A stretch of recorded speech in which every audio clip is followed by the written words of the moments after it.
আসসালামু আলাইকুম।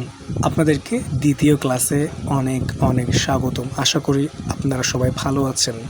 তো এই ক্লাসটি অনেকের কাছে একটু কঠিন লাগলেও যদি আপনি কয়েকবার দেখেন এবং আমি টেলিগ্রাম গ্রুপে এই পুরো ক্লাসের নোট এবং এখানে যা যা দেখাচ্ছি ওগুলো খুবই স্পষ্ট করে সুন্দর করে দিয়ে দিব এবং ওখানে আরও ভালো করে বুঝিয়ে দিব লিখিত আকারে, যেন ওটা আপনি বারবার পড়তে পারেন। এবং একটা জিনিস মনে রাখবেন যে এটা আপনার যে মাথায় ঢুকতেই হবে এমনটা না, এবং তাড়াহুড়া করার কোনো দরকার নেই। আপনি আস্তে ধীরে বারবার পড়বেন, প্রয়োজনে ওয়ার্ডগুলো মুখস্থ করবেন, তখন দেখবেন যে একটা সময় আপনার কাছে এটা সহজ লাগতে শুরু করেছে। তো চলুন আমরা প্রথম স্টেপটা পার করি। এবং এই ক্লাসটা আমি মনে করি যে আপনি একটু ধীরে ধীরে যদি মনোযোগ সহকারে দেখেন আপনি বুঝতে পারবেন। তবে আরেকটা কথা আপনাদেরকে একটু ভালো করে বুঝিয়ে দিই, সেটা হচ্ছে যে আপনি যদি কোরআনের ভাষা শিখতে চান তাহলে আপনাকে অবশ্যই আরবি পড়তে জানতে হবে। দেখা গেল যে আপনি আরবি হরফগুলো চিনতে পারেন না, বা আপনি ঠিকমতো উচ্চারণ করতে পারেন না, জবর জের পেশ এগুলো আলাদাভাবে না বলে। যেমন ধরেন এখানে যেটা মোহাম্মাদুন, এখন আপনার এটা পড়তে হলে আপনাকে বলতে হচ্ছে ম পেশ মু, হা জবর হা, হা মিম জবর হাম, মিম জবর মা, মোহাম্মদ। তো এইভাবে যারা পড়েন তাদের জন্য এগুলো না, বিকজ আপনাকে আরও ভালো ট্রেনিং করতে হবে, আরও ভালো করে চেষ্টা করতে হবে। করতে করতে যখন দেখবেন যে আপনি জবর জের পেশ এইভাবে উচ্চারণ না করে আপনি পড়তে পারতেছেন, বা আপনি দেখেই পড়তে পারতেছেন, যেমন কথার কথা মোহাম্মাদুন, কিতাবুন, আল কমারু, মাক্কাতু, ইলমুন, আপনি এইভাবে দেখেই আপনি চিনতে পারেন এবং দেখেই আপনি পড়তে পারেন, তাহলে ধরে নিন যে এটা আপনার জন্যই। ওকে, তো আমরা তাহলে ক্লাসটা শুরু করে দেব। আজকের ক্লাসটা হচ্ছে মডিউল 1, আরবি ভাষার ভিত্তি ও এক বর্ণের ম্যাজিক। তো এই প্রথম ক্লাসটা খুবই ইন্টারেস্টিং হবে, আপনি শুধু আমার সাথে থাকেন এবং পুরোটা আপনি আস্তে ধীরে দেখতে শুরু করেন। আশা করি আপনার আজকের ক্লাসটা ভালো লাগবে। তো আজকের ক্লাসের প্রথম স্টেপ হচ্ছে আরবি ভাষার 3টি স্তম্ভ, দ্য 3 পিলার্স। এই 3 পিলার্সের ইন্ট্রোডাকশন আজকে আপনাদেরকে করাবো। এটা খুবই ইম্পর্টেন্ট এবং খুবই জানা দরকার, এবং এটা খুবই সিম্পল। আপনি যদি ভালো করে বুঝতে পারেন তাহলে আপনার কাছে অনেক সহজ লাগবে। এবং আমি এটা বলার আগে আমি আপনাকে একটু মনে করে দিই যে আপনি যখন ছোটোকালে গ্রামার পড়তেন, ইংলিশ গ্রামার, তো সেক্ষেত্রে আপনি পার্টস অফ স্পিচ পেয়েছেন বা এরকম রুলস পেয়েছেন, যেখানে imperative sentence, assertive sentence, negative sentence এরকম একটা ভাগ দেখতে পেয়েছেন, বা একটা noun, pronoun, adjective, verb, adverb এগুলো পেয়েছেন। আরবিতেও এরকম আছে, কিন্তু আরবিতে মাত্র 3টা। তো আমরা কি পৃথিবীর সমস্ত আরবি শব্দকে মাত্র 3টি ভাগে ভাগ করা যায়। আমরা কোনো আরবি বাক্য দেখলে শুরুতেই খুঁজে বের করব শব্দটি কোন বাক্সে পড়ে, সেই 3টি স্তম্ভের মধ্যে কোনটার মধ্যে পড়ে। কিন্তু সেই 3টি স্তম্ভ কি কি? সেই 3টি স্তম্ভ হচ্ছে, প্রথমটা হলো ইসম। আচ্ছা, আমি আগে বলে দিচ্ছি 3টা কী কী। ইসম, আর একটা হচ্ছে ফেয়াল, অথবা আপনি ফেল বলতে পারেন, ফেয়াল, এখানে একটা আইন আছে তো এখানে ফেয়াল হবে। আরেকটা হচ্ছে হার্ফ, আপনি হরফ বলতে পারেন, হার্ফ। 3টা, ইসম, ফেয়াল, হার্ফ। তো প্রথমে আমরা বুঝবো যে ইসম মানে কি। এবং একটা কথা মনে রাখবেন যে এই ইসম কিন্তু শব্দটা আপনি যদি ভালো করে লক্ষ্য করেন যে বিসমিল্লাহ, বিসমিল্লাহ মানে আল্লাহর নামে শুরু করছি। তার মানে ইসম মানে কোনো কিছুর নাম, যেমন আসমাউল হুসনা, সুন্দর নাম সমূহ। আসমা মানে হচ্ছে নাম সমূহ, ইসম মানে নাম। তো এখন আমরা ইসমটা দেখি। ইসম হচ্ছে কোনো কিছুর নাম, ব্যক্তি, বস্তু, স্থান, গুণ বা ধারণা সবগুলোই হচ্ছে ইসম এর অন্তর্ভুক্ত, মানে নাউন, নাম, ইসম। চেনার সহজ উপায়গুলো কী কী? একটা আরবি ওয়ার্ড ইসম কিনা এটা সহজ উপায় হচ্ছে বোঝার জন্য, সেটা হচ্ছে আল। সামনে হয় আল থাকবে অথবা লাস্টে তানবিন থাকবে। এবং তানবিন মানে কি? 2 জবর, 2 জের, 2 পেশ, এটাকে তানবিন বলে। এই যে 2 জের, 2 জবর, 2 পেশ এখানে দেখা যাচ্ছে। শেষে তানবিন থাকবে অথবা শুরুতে আল থাকবে। তো এখন আমরা একটু উদাহরণ দেখি। প্রথম উদাহরণ হচ্ছে মোহাম্মাদুন। তার আগে আপনাকে একটু বলে দেওয়া দরকার যে আল এবং তানবিন এটা কেন এবং এটার পার্থক্য কী। কোনো শব্দের শুরুতে যদি আল থাকে তাহলে ওটা দ্বারা নির্দিষ্ট বা একটা বা কোনো নির্দিষ্ট কোনো নামকে বোঝাচ্ছে। যেমন অ্যাপেল অর্থ হচ্ছে যে কোনো আপেল, সেটা তানবিন। আর দ্য অ্যাপেল তাহলে এখানে আল, দ্য অ্যাপেল মানে আল, অ্যাপেল মানে শুধু আপেল মানে তানবিন। তো মোহাম্মদুন এর অর্থ প্রশংসিত। নাম হিসেবে না ধরে আপনি এটার গুণ হিসেবে ধরেন। মোহাম্মদ হচ্ছে আমাদের রসুলের নাম, মোহাম্মদ সাল্লাল্লাহু আলাইহি ওয়াসাল্লাম। বাট আপনি নাম কারণ নাম হিসেবে না দেখে আপনি একটা গুণ হিসেবে ধরুন। মোহাম্মদুন মানে প্রশংসিত, এটা নির্দিষ্ট না কারণ এখানে দুন আছে। এটা কিন্তু দুই পেশ, যদি আপনি বুঝতে অসুবিধা হয়। এটা কি কিতাবুন, কিতাবুন মানে বই, যে কোনো বই, নির্দিষ্ট বই না। কিতাবুন মানে বই। কিন্তু আমি যদি আল কিতাব, একটা জিনিস মনে রাখবেন, যদি সামনে যদি আল আসে তাহলে কিন্তু আর দুই জবর দুই পেশ দুই জের হবে না। কিতাবুন মানে বই, আল কিতাব বা আল কিতাবু মানে হচ্ছে বইটি, বইটি। দেখেন আল কমার, কখনো কমারুন হবে কারণ চাঁদ একটাই, কথার কথা চাঁদ একটাই, তো সেক্ষেত্রে সবসময় আল কমার হবে। আল কমার মানে চাঁদটি না দিয়ে শুধু চাঁদ দিয়েছে, বিকজ চাঁদটিও একটাই, তাই না? তো আল কমার, আল কমার একটি চাঁদ, এটা হচ্ছে ইসম। মাক্কা, মাক্কাতু, মাক্কাতু এটা এটা মাক্কাতুন বা মাক্কাতু যেটা খুশি সেটা বলবো। এটা আল মাক্কা কখনো হবে না, মাক্কাই হবে। আইলমুন, আইলমুন মানে জ্ঞান, যে কোনো জ্ঞান বা মানে সার্বজনীন ক্ষেত্রে, একটা নর্মাল ক্ষেত্রে জ্ঞান। আইলমুন জ্ঞান, এটা হচ্ছে একটি ইসম, এটি নাম। রসুলুন বার্তাবাহক, রসুলুন বার্তাবাহক। আলহামদ, এবং আল এর আরেকটা মিনিং হচ্ছে এটা দ্বারা সকল কিছু বোঝাচ্ছে, সকল কিছু মানে হামদ, হামদুন মানে প্রশংসা, কিন্তু আলহামদ মানে সকল প্রশংসা। যেমন বিসমিল্লাহির রহমানির রহিমে আপনি যদি লিখিত অবস্থায় দেখবেন তাহলে দেখবেন এখানে আর রহমান আর রহিম দেখা যায়, শুধু রহমান শুধু রহিম না, আল আল আর রহমান হচ্ছে এটা তাজদীদের ব্যাপার। তো এটা র আল পর্যন্ত রহমান না হয় আর রহমান হয়। তো রহমান মানে করুণাময়, কিন্তু আর রহমান মানে পরম করুণাময়। তো হামদুন হতো, যদি হামদুন হতো তাহলে প্রশংসা হতো, কিন্তু যেহেতু আল হামদু মানে সকল প্রশংসা হয়েছে। তো জান্নাতুন মানে বাগান বা জান্নাত, সিম্পলি বাগান। জান্নাতুন যে কোনো বাগান, একটি বাগান, সিম্পল।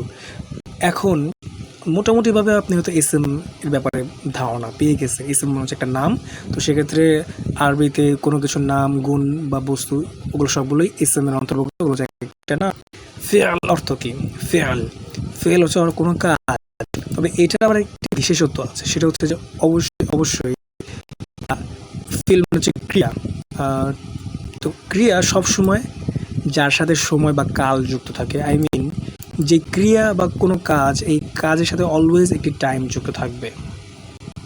তো উদাহরণের চেষ্টা করি,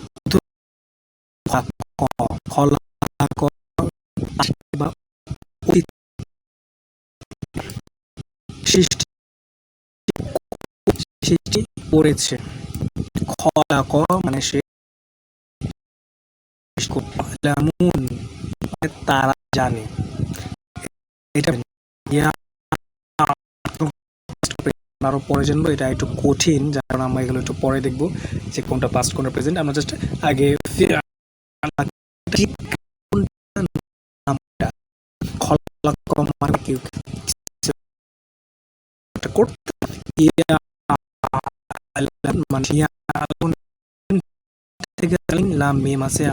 মানে জ্ঞান বা কোনো কিছু জ্ঞান, কিন্তু ইয়া আলামুন মানে তারা জানে। নাসর মানে সাহায্য করেছে, নাসর এটি একটি ক্রিয়া, সাহায্য করেছে। তা মালুন, তা মালুন তো করেছো, এটি বা ফেল। আমি কিন্তু জাস্ট আপনাকে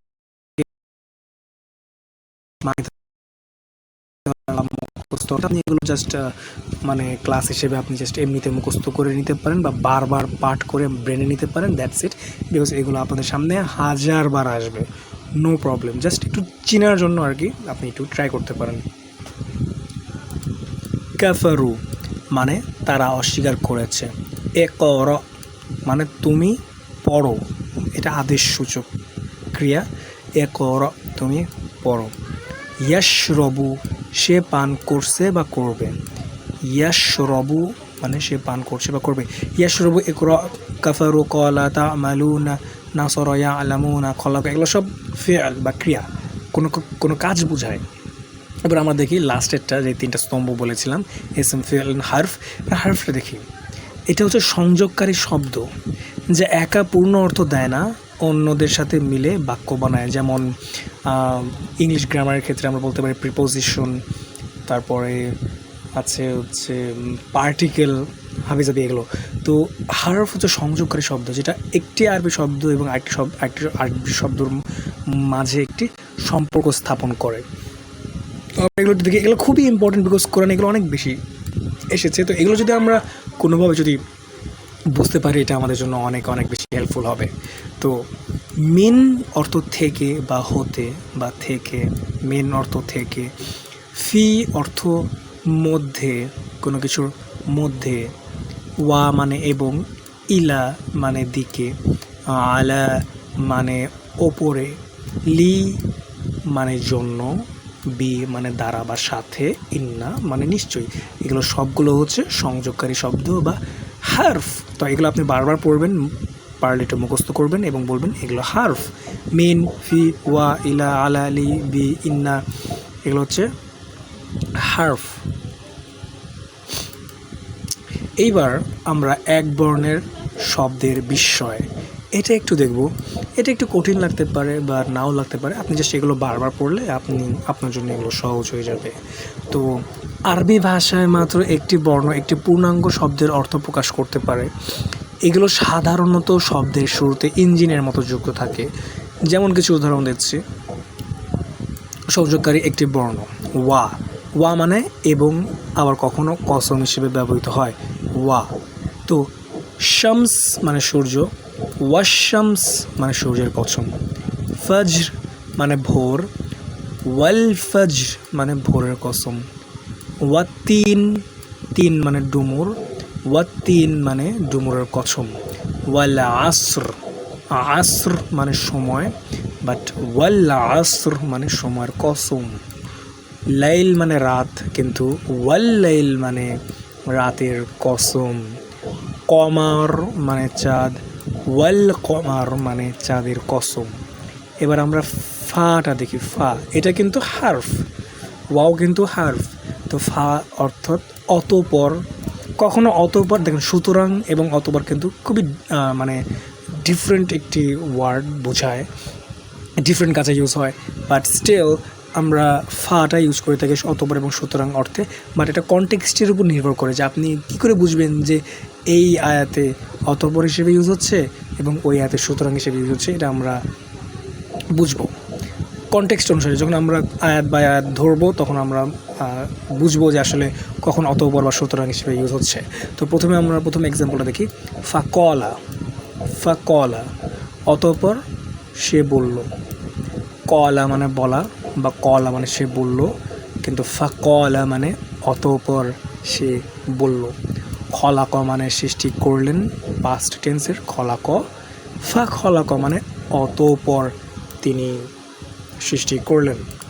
ফাজাআলা, জাআলা মানে বানানো, জাআলা মানে বানানো, ফাজাআলা মানে সুতরাং তিনি বানালেন।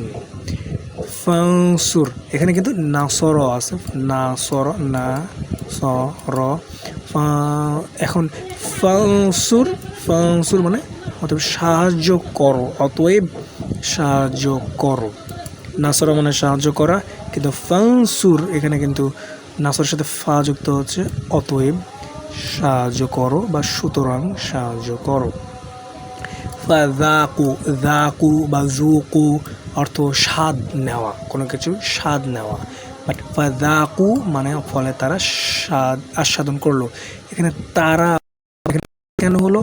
ওয়াও এবং আলিফের জন্য প্লুরাল হয়ে গেছে, বাট এটা কীভাবে, এটা একটু কমপ্লেক্স, এটা আমরা আরও পরে জানবো যে এটা কীভাবে এখানে ওয়াও বা আলিফ হওয়ার কারণে এখানে ফলে তারা হয়ে যাচ্ছে, মানে প্লুরাল হয়ে যাচ্ছে, তিনজনের বেশি হয়ে যাচ্ছে কেন, এটা আমরা পরে বুঝবো। জাস্ট আমরা এটা বুঝছি জাকু বা জুকু অর্থ হচ্ছে কোনো কিছু স্বাদ নেওয়া, স্বাদ গ্রহণ করা।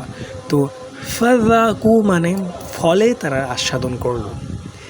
ফাকদ, ফাকদ এটা সম্পূর্ণ একটি ওয়ার্ড হিসেবে অনেক সময় ইউজ হয়, বা কদ মানে প্রকৃতপক্ষে, বা ফাকদ মানে প্রকৃতপক্ষে বা অবশ্যই। এবার আমরা বি এর কিছু উদাহরণ দেখি। বি মানে সাথে, দ্বারা, প্রতি। হাক্ক মানে সত্য। বিল হাক্ক মানে সত্যের সাথে। বি রব্বিকা মানে তোমার রবের প্রতি বা তোমার রবের সাথে। আপনি যেটা খুশি সেটাই বলতে পারেন। রব মানে রব মানে পালনকর্তা। কা মানে তোমার। রব্বুকা, রব্বাকা, রব্বিকা মানে তোমার রব, তোমার রব। রব্বাকুম, রব্বুকুম তোমাদের রব। তো বি রব্বিকা মানে তোমাদের রবের সাথে বা তোমার, সরি তোমাদের না, তোমার রবের সাথে। রব্বিকা তোমার রবের সাথে বা তোমার রবের প্রতি। ইজেন, ইজেন মানে অনুমতি, কিন্তু বি ইজনি অনুমতিক্রমে বা অনুমতির সাথে বা পারমিশন নিয়ে। বি ইজনি অনুমতিক্রমে। ইসম, বিসমিল্লাহির রহমানির রহিম বলেছিলাম না? ইসম মানে নাম, বিসম বা বিসমি মানে নাম নিয়ে, নামের সাথে, নামের দ্বারা বা নামে। বি আয়াতিনা, আয়াত মানে নির্দেশন, আয়াতিনা মানে আমাদের নির্দেশন, আয়াতিনা না, না মানে আমাদের, আয়াতিনা মানে আমাদের নির্দেশন, বি আয়াতিনা বা আমাদের সাথে, আমাদের নির্দেশনের। তো আমাদের আয়াতের সাথে বা আমাদের আয়াত দিয়ে বা আমাদের আয়াতের প্রতি, প্রতিটা কম ইউজ হবে বি আয়াতিনা এর ক্ষেত্রে। তো বি আয়াতিনা মানে আমাদের নির্দেশনের সাথে বা আমাদের নির্দেশন দিয়ে, এই জাতীয় কিছু বোঝায়। বিল্লাহ মানে আল্লাহর সাথে বা আল্লাহর শপথ। কখনো কখনো আল্লাহ দ্বারা বা আল্লাহর সাথে বা আল্লাহর শপথ, এইভাবে আমরা নর্মালি অনেক সময় ইউজ করে থাকি। এটা কনটেক্সটের উপর নির্ভর করে যে একটা কী বোঝাচ্ছে, তো সেক্ষেত্রে ওইটা পরে হবে। জাস্ট নর্মালি মনে রাখেন যে বি মানে সাথে সহ দ্বারা প্রাপ্তি। তো বিল্লাহ মানে আল্লাহর সাথে, আল্লাহ দ্বারা, আবার কখনো আল্লাহর শপথ হিসেবেও ইউজ হয়ে থাকে। লি বা লা, কখনো লি কখনো লা। লি লা অর্থ জন্য, নিশ্চয়ই, কখনো নিশ্চয় হিসেবে ইউজ হয়, কখনো জন্য হিসেবে। এইটাও আয়াতের কনটেক্সট অনুসারে আমরা শিখে থাকি বা বলে থাকি। তো লিল্লা এখানে কিন্তু আল্লাহ হওয়ার কথা, এখানে কিন্তু আলিফ হবে, কিন্তু এখানে লিল্লা আছে। লিল্লা মানে আল্লাহর জন্য। কুম মানে তোমাদের, কুম মানে তোমাদের, কিন্তু লাকুম মানে তোমাদের জন্য। এই যে লা বলেছিলাম, লাকুম মানে তোমাদের জন্য। লিউযিরা, ইউযিরা মানে সে সতর্ক করে, সে সতর্ক করে। ইউযিরা মানে সে সতর্ক করে, কিন্তু মানে যাতে সে সতর্ক করে। তো এখানে কিন্তু জন্য সে সতর্ক করে বা নিশ্চয়ই সে সতর্ক করে না হয়, যাতে সে সতর্ক করে বা যেন সে সতর্ক করে। আবার কখনো যেন হিসেবে ইউজ হয়, কিন্তু যখন শুধুমাত্র ইউযিরা এর ক্ষেত্রেই যেন সে সতর্ক করে এরকমটা ইউজ হয়, যেটা আমরা যখন একটা আয়াত ধরবো তখন আমরা এগুলো বুঝতে পারবো। লিউযিরা যেন সে সতর্ক করে। লাফি, ফি মানে মধ্যে, ফি মানে মধ্যে, লাফি মানে অবশ্যই এর মধ্যে। লাফি এখানে জন্য ইউজ হয়নি, অবশ্যই ইউজ হয়েছে, এটা কনটেক্সটের উপর নির্ভর করে। আপনাকে এতটুকু মনে রাখতে হবে যে লাফি অর্থ অবশ্যই মধ্যে, অবশ্যই এর মধ্যে। লা নাসর না অবশ্যই আমি সাহায্য করব। না মানে আমরা, লা মানে অবশ্যই, নাসর মানে সাহায্য করা। লা নাসর না, লা নাসর না অবশ্যই আমরা সাহায্য করব। লিল আলামিন বিশ্বজগতের জন্য। লিল আলামিন মানে বিশ্বজগৎ, লিল আলামিন মানে বিশ্বজগতের জন্য। আপনার কাছে প্রথম এগুলো বুঝতে অনেক কঠিন লাগতে পারে, ইটস ওকে। আপনি যে বারবার পড়বেন, মুখস্থ করার মতো করে পড়বেন, মাথায় ঢোকানোর চেষ্টা করবেন, না বুঝেও ঢোকানোর চেষ্টা করবেন।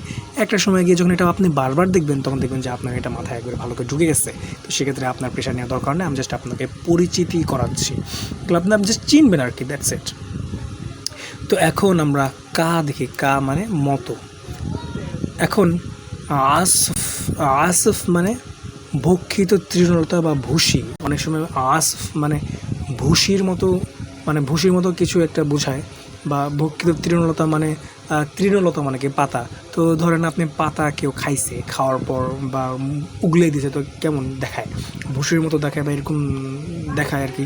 তো এটা এই কাল আসফ দ্বারা বোঝাচ্ছিল যে যখন কোনো অভিশপ্ত জাতিকে যখন আযাব দেওয়া হয়েছিল, তো আযাব দেওয়ার পর ওগুলোকে আসলে দেখতে কেমন লাগছিল, সেটা হচ্ছে কাল্লা আসফ, ভক্ষিত তৃণলতার মতো বা ভুসির মতো দেখাচ্ছিল, কাল্লা আসফ। জিবাল মানে পাহাড়, কাল জিবাল মানে পাহাড়ের মতো। মাসাল হচ্ছে উদাহরণ, কামাসাল মানে উদাহরণের মতো। আহেন মানে ধ্বনিত পশম, আহেন পশম বা তুলা যখন আপনি লাঠি দিয়ে বাড়ি দিয়ে আপনি ধ্বনিত করেন বা ধ্বনিত করেন, ধ্বনিত পশম। আপনি বাংলা ওয়ার্ড আপনি তো জানেনই, ধ্বনিত পশম মানে কি, এটা এক্সপ্লেন করার দরকার নেই। কাল আহেন মানে ধ্বনিত পশমের মতো। ফারস মানে পতঙ্গ, কীট পতঙ্গ। কাল ফারস মানে পতঙ্গের মতো। কাল ফারসিল মাবসুস, খেয়াল আসতেছে? ঠিক আছে, কাল ফারস পতঙ্গের মতো। এখন আমরা লাস্টেরটা আছি, একটু ধৈর্য ধরেন, আমরা কাছাকাছি চলে আসছি। সা মানে শীঘ্রই, সায়া আলামুন শীঘ্রই তারা জানতে পারবে, ইয়া আলামুন তারা জানতে পারবে, সায়া আলামুন শীঘ্রই তারা জানতে পারবে, খুব তাড়াতাড়ি তারা জানতে পারবে। ইয়াকুল সে বলবে বা সে বলে, সায়াকুল খুব শীঘ্রই সে বলবে। সায়াফসলা, ইয়াসল, ইয়াসুল সলা, ইয়াসলা মানে প্রবেশ করে, সায়াফসলা মানে সে প্রবেশ করবে। ইয়াহলিফুন, ইয়াহলিফুন মানে তারা শপথ করবে, ইয়াহলিফুন মানে তারা শপথ করবে। সায়াহলিফুন মানে শীঘ্রই তারা শপথ করবে। সায়াযাক্কারু, ইয়াযাক্কারু, ইয়াযাক্কারু মানে উপদেশ গ্রহণ করা, সায়াযাক্কারু মানে শীঘ্রই সে উপদেশ গ্রহণ করবে। এখন আমরা লাস্টের দিকে চলে এসেছি, এটাই last. I am very sorry এত লং হওয়ার কারণে, এখানেই আমরা শেষ করে দেব।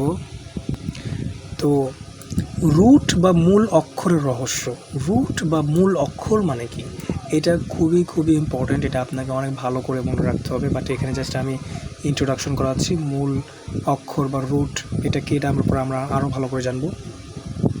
তো আরবি ভাষা আসলে প্যাটার্ন বা ডিজাইনের খেলা। প্রায় প্রতিটি শব্দের গভীরে 3টি অক্ষরের একটি বীজ বা রুট থাকে। তো কাতাবা মানে সে লিখেছে,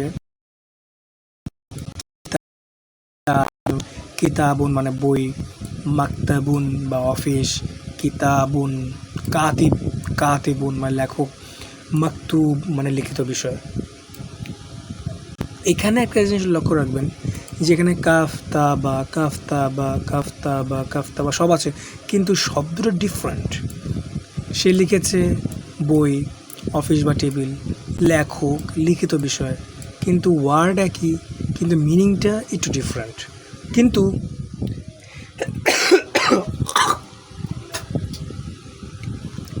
যদিও সব কিছুই লেখা সংক্রান্ত, বাট স্টিল সব কিছু ডিফারেন্ট। জাস্ট জবরজের পেশ একটু এদিক সেদিক, কিছু ওয়ার্ড যোগ হওয়ার কারণে পুরো ওয়ার্ডটা চেঞ্জ হয়ে যাচ্ছে, বাট সবগুলোর মিনিং একই। এখানে সবচেয়ে কমন ওয়ার্ড কোনটা বা কমন অক্ষর কোনটা, সেটা হচ্ছে যে কাফ তা বা। তো রুট ওয়ার্ড বা মেইন ওয়ার্ড হচ্ছে কাফ তা বা, এটা হচ্ছে মেইন ওয়ার্ড। তো কাফ তা বা রুট অর্থ হচ্ছে লেখা সংক্রান্ত। তো কাতাবা অর্থ হচ্ছে কাতাবা সে লিখেছে, এটা হচ্ছে পাস্ট টেন্স। কিন্তু ইয়াকতুবু মানে সে লিখবে বা সে লিখতেছে, এখানে এটা এখানে নাই, বাট আমি বললাম আর কি। কিতাব মানে বই, মাকতুব মিম যোগ হয়ে ভার্ব থেকে নাউন হয়ে গেছে, মাকতুব মানে মাকতাব মানে যেখানে লেখা হয়, অফিস বা টেবিল। কাতিব মানে যে লিখে, কিতাব মানে আবার কাতিব, কিতাব মানে বই, কাতিব মানে লেখক, মানে জাস্ট একটু চেঞ্জ, পুরো মিনিংটাই চেঞ্জ। কিন্তু অনেক সময় বিভিন্নভাবে আসতে পারে, বাট আমাদেরকে বুঝতে হবে যে এটা মেইন ওয়ার্ডটা কি। কাফ তা বা, মাকতুব মানে লিখিত বিষয়। তো এবার আমরা একটু নিচেতে আসি। সিন লাম মিম, সিন লাম মিম রুট ওয়ার্ড হচ্ছে শান্তি বা সমর্পণ সংক্রান্ত। যেমন সালামুন বা সালাম অর্থ শান্তি, কিন্তু ইসলাম মানে আত্মসমর্পণ, ইসলামুন বা ইসলাম মানে আত্মসমর্পণ। মুসলিম ভার্ব থেকে নাউন হয়ে গেছে, যে সালাম বা ইসলাম হচ্ছে কর্ম, আর মিম যদি যোগ হয়ে যায় সামনে, ওই কর্মের সাথে মিম যোগ হলে যে কর্ম করেছে তাকে বোঝায়। যেমন মুসলিম মানে আত্মসমর্পণকারী, কিন্তু তাসলিম মানে পূর্ণ সমর্পণ। তো ওয়ার্ড চেঞ্জ হয়ে যাচ্ছে, বাট এটার মেইন ওয়ার্ড হচ্ছে সিন লাম মিম। তো সালাম অর্থ শান্তি, ইসলাম অর্থ আত্মসমর্পণ, মুসলিম অর্থ আত্মসমর্পণকারী, আর তাসলিম মানে পূর্ণ সমর্পণ। তো এগুলোর রুট ওয়ার্ড বা মেইন ওয়ার্ড হচ্ছে সিন লাম মিম। ওকে, তো এবার আমরা লাস্টের দিকে অলরেডি চলে এসেছি। এটা হচ্ছে শব্দের গঠন, কারণ অনেক সময় দেখবেন যে একটা সেন্টেন্সের মধ্যে একটা ওয়ার্ড হচ্ছে অনেক লম্বা, তো ওইটা আমরা কী করে ধরবো, ওটা আমরা কী করে বুঝবো বা মিনিং কী করে বুঝবো দেখি। বগির মতো আমাদের কাজ হলো এগুলো করা।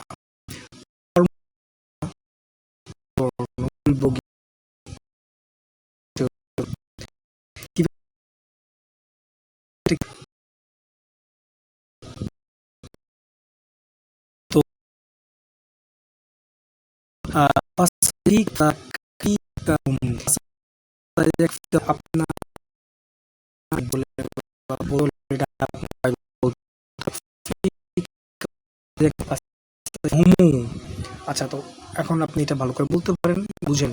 তো এখানে দেখবেন ফা, মান ফা অর্থ অতঃপর, শীঘ্রই, যেটা আমরা একটু আগে বলছি। ফা মানে অতঃপর, সা মানে শীঘ্রই। তো ইয়াকফি, এখন কা, কা কিন্তু আমরা শিখেছি যে সাদৃশ্য বা কোনো কিছুর মতো, কামাসাল উদাহরণের মতো, কিন্তু কা ওয়ার্ডের সামনে থাকলে ওটা দ্বারা কোনো কিছুর মতো বোঝায়, কিন্তু লাস্টের দিকে থাকলে এটা দ্বারা তোমার বোঝায়। বাট আমি জানি এটা প্রথম শুনতে আপনার মাথায় হয়তো আউলায় যেতে পারে, বাট ইটস ওকে, এটা আমরা সামনে আবার অনেকবার পাবো, তো সেক্ষেত্রে এটা নিয়ে আপনাকে মাথা ব্যথা করতে হবে না। আপনি জাস্ট রিল্যাক্সে খালি দেখতে থাকেন এবং বুঝতে থাকেন। তো ফাসা ইয়াকফি কাহুমের মধ্যে আছে ফা মানে অতঃপর, সা মানে শীঘ্রই, ইয়াকফি, ইয়াকফি মানে যথেষ্ট, কেউ যথেষ্ট হওয়া, কাফি, কাফি, কাফি যথেষ্ট। তো ইয়াকফি মানে সে যথেষ্ট, কারণ ইয়া মানে থার্ড পারসন। বাট এটাও বলতেছে যে এটা আমি একটু আগেও আমি আপনাকে দেখেছিলাম, বাট এখনও আপনাকে এটা অত ভালো করে বুঝতে হবে না। ইয়াকফি মানে সে যথেষ্ট হবে, কা মানে তোমার, যেমন আমি ওই যে বলেছিলাম রব্বুকা মানে তোমার রব, ইয়াকফিকা তোমার জন্য যথেষ্ট হবে, তোমার জন্য যথেষ্ট হবে। হুম মানে তাদের, হুম মানে তাদের। তো আমরা এখান থেকে দেখি ফা মানে অতঃপর, সা মানে শীঘ্রই, ইয়াকফি মানে তিনি যথেষ্ট হবেন, কা মানে তোমার জন্য, হুম বা হুমু মানে তাদের বিরুদ্ধে, অর্থাৎ এটা অর্থ হচ্ছে অতঃপর শীঘ্রই তোমার জন্য তাদের বিরুদ্ধে তিনি যথেষ্ট হবেন। দেখেন এই এতটুক, এটা কিন্তু একটা ওয়ার্ড, এটা কিন্তু একটা সেন্টেন্স না, এটা কিন্তু একটা ওয়ার্ড, কিন্তু একটা ওয়ার্ডের মিনিং দেখেন, অতঃপর শীঘ্রই তোমার জন্য তাদের বিরুদ্ধে তিনি যথেষ্ট হবেন। এটা কীভাবে, ফা অতঃপর, সা মানে শীঘ্রই, ইয়াকফি তিনি যথেষ্ট হবেন, কা অতঃপর তিনি অতি শীঘ্রই তোমার জন্য যথেষ্ট হবেন, হুম। এখানে দেখবেন বিরুদ্ধে কিন্তু এটা এখানে নাই, বাট আমরা বুঝে নিচ্ছি কীভাবে, ফাসা ইয়াকফিকা অতঃপর খুব শীঘ্রই তিনি তোমার জন্য যথেষ্ট হবেন, কিন্তু কার বিরুদ্ধে বা কিসের উপর যথেষ্ট হবেন, ফাসা ইয়াকফিকা হুম তিনি। এখানে যদি আমরা ওই বিরুদ্ধে বাদে বলি, অতঃপর খুব শীঘ্রই তিনি তো যথেষ্ট হবেন তোমার জন্য তাদের, তোমার জন্য তাদের, তাদের বলতে কি বুঝাইতেছে, এটা তো কনফিউশন। তো অতঃপর খুব শীঘ্রই তিনি যথেষ্ট হবেন তোমার জন্য, তাদের জন্য, এরকম হয় না। তো অতঃপর খুব শীঘ্রই তিনি যথেষ্ট হবেন তোমার জন্য তাদের বিরুদ্ধে, কিন্তু এইটা আবার মিনিংফুল হচ্ছে, এটা কনটেক্সটের উপর নির্ভর করে যেটা তারা আসলে কী বোঝাচ্ছে। এটা এখনই এটা নিয়ে আপনাদের মাথা ঘামাতে হবে না, নেক্সট আমরা এগুলো আরও ভালো করে বুঝবো। ওকে, এখন লাস্ট এটার দিকে একটু ছোটো, নো প্রবলেম, এটা আমরা বুঝতে পারবো খুব সহজেই। ওয়া আনজালনাহু, ওয়া আনজালনাহু, ওয়া মানে এবং, আনজালনা মানে আমরা নাজিল করেছি, আনজালনা মানে আমরা নাজিল করেছি, হু মানে তাকে বা এটিকে, এবং আমরা নাজিল করেছি এটাকে, এবং ওয়া আনজালনাহু এবং আমরা এটাকে নাজিল করেছি। আনজাল না মানে আমরা, লাস্টের দিকে যখন না থাকে তাহলে আমরা।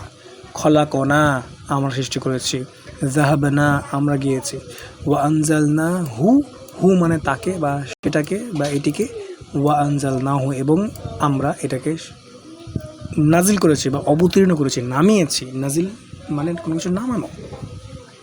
অলরাইট, তো আজকের জন্য ক্লাস এতটুকুই। আমরা একটু সংক্ষেপটা দেখি আমরা কি কি শিখেছি আজকে, সার সংক্ষেপ। তো আজকে ক্লাসের মূল তিনটি যে কথা ছিল সেটা হচ্ছে যে আরবি শব্দ প্রকার,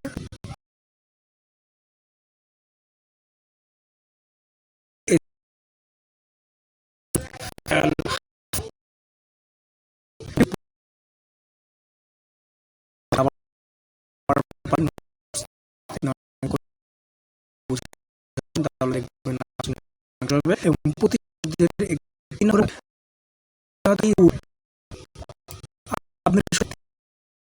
অক্ষর দিয়ে হবে না, একটা অক্ষর দিলেন, তিনটা অক্ষর থাকবেই। রুট ওয়ার্ড তিনটা অক্ষর থেকে, এবং এই তিনটা অক্ষর থেকে অনেকগুলো ওয়ার্ড বের হয়।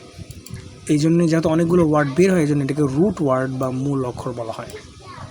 তো আশা করি আজকের ভিডিওটি আপনার ভালো লেগেছে। যদি আপনার এই ভিডিও হচ্ছে আমার কোরআন শেখার দ্বিতীয় ভিডিও, তো সেক্ষেত্রে এই ভিডিওতে যে ভুলগুলো আছে বা যেগুলো আপনি বুঝতে অসুবিধা হচ্ছে বা আমার বোঝানোর ধরনের যদি সমস্যা থাকে, আপনি কমেন্ট বক্সটা অবশ্যই আমাকে, আমি এখান থেকে ভুলগুলো বুঝে নেব এবং পরবর্তী ক্লাস আমি আরও সহজ করব এবং আরও বোধগম্য করব। আশা করি আপনি পুরো ভিডিওটি দেখেছেন, আপনাকে অনেক অনেক ধন্যবাদ এতগুলো সময় নষ্ট করার জন্য। আশা করি ভালো থাকবেন। তৃতীয় ক্লাস খুবই শীঘ্রই আসছে। Thank you.